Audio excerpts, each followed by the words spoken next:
Media Mughal Ramoji Rao ఇక లేరు. దీనిపై తెలంగాణ సీఎం రేవంత్ రెడ్డి కూడా స్పందించారు. వారు ఏమన్నారో చూద్దాం.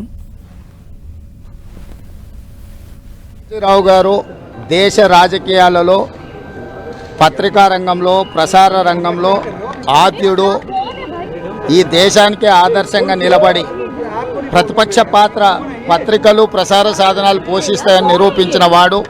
వ్యాపారంలో కానీ ప్రజాసేవలో కానీ ప్రజా సమస్యల్ని లేవనెత్తి పాలకుల నుంచి ప్రజలకు మేలు జరిగే విధంగా పోరాటం చేసిన వ్యక్తి రామోజీరావు గారు.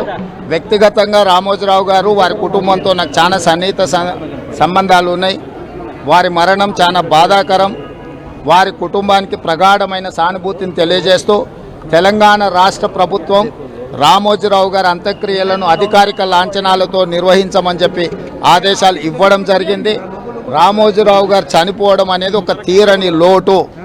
తెలుగు రాష్ట్రాలకే కాదు ఈ దేశంలో పత్రికా రంగానికి ఎనలేని సేవలు అందించిన రామోజీరావు గారి మరణం అనేది ఒక దురదృష్టకరమైన సందర్భము.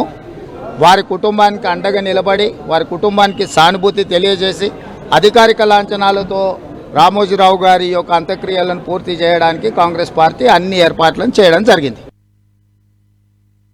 రామోజీరావు గారు దేశ